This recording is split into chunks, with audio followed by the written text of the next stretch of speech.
नमस्कार, मैं हूं वैशाली। आप देख रहे हैं the Bharat times news channel. आइए रुक करते हैं आज की बड़ी खबर पर। भारत पीए के तनाव के बीच दिल्ली पुलिस का ऑपरेशन फेस वॉश, क्यों घबराए हैं बांग्लादेशी।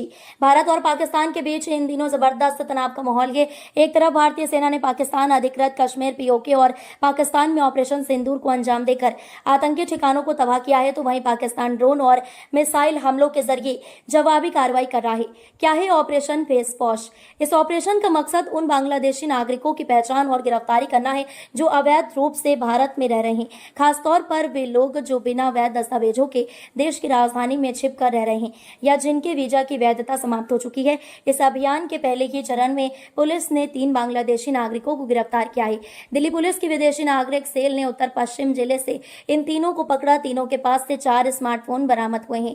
इन मोबाइल में प्रतिबंधित ऐप्स का इस्तेमाल किया जा रहा था, जिनमें IMO ऐप प्रमुख था, जिसे वे बांग्लादेश में रह रहे अपने परिवार से बात करने के लिए इस्तेमाल करते थे। कौन है पकड़े गए बांग्लादेशी? गिरफ्तार किए गए लोगों की पहचान इस प्रकार हुई है। मकसूदा अली उर्फ मोहम्मद मासूम 40 वर्ष, अब्दुल हकीम उर्फ जेली 33 वर्ष, फहीम पायल 21 वर्ष, तीनों बांग्लादेश के ढाका जिले के रहने वाले हैं। कैसे किया गया खुलासा? इस पूरे मामले का खुलासा एक खुफिया सूचना के आधार पर हुआ। पुलिस को जानकारी मिली थी कि कुछ बांग्लादेशी नागरिक महिलाओं या ट्रांसजेंडर के वेश में भीख मांग रहे हैं ताकि वे पकड़े ना जाएं।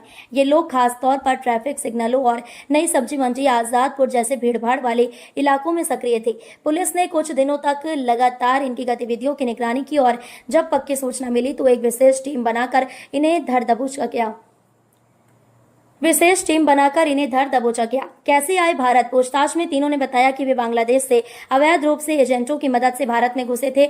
उन्होंने कमजोर सीमावर्ती क्षेत्रों से सीमा पार की और फिर रेलवे के जरिए दिल्ली पहुंचे। दिलचस्प बात यह है कि तीनों जन्म से पुरुष हैं, लेकिन उन्होंने महिला या ट्रांसजेंडर जैसा दिखने के लिए शरीर को संशोधित किया, जैसे कि सीने पर गद्दी या अन्य सामग्री लगाकर स्त्री जैसी शारीरिक बनावट तैयार करना। इसका मकसद सिर्फ भीख मांगते वक्त पहचान छिपाना और शक से बचना था। क्या है आगे की कार्रवाई? गिरफ्तार किए गए तीनों अवैध प्रवासियों को FRRORK पुरम को सौंप दिया गया है। उनके खिलाफ विदेशी अधिनियम के तहत कार्रवाई की जा रही है और उन्हें बांग्लादेश वापस भेजने की प्रक्रिया शुरू हो चुकी है। बांग्लादेशियों में क्यों है घबराहट? भारत और पाकिस्तान के बीच चल रहे तनाव के बीच दिल्ली जैसे संवेदनशील शहर में अवैध विदेशी नागरिकों की धरपकड़ से बांग्लादेशी अवैध प्रवासियों में दहशत का माहौल है, क्योंकि अब तक वे पुलिस की निगरानी से बचते आ रहे थे, लेकिन ऑपरेशन फेस वॉश ने उनके लिए खतरे की घंटी बजा दी है।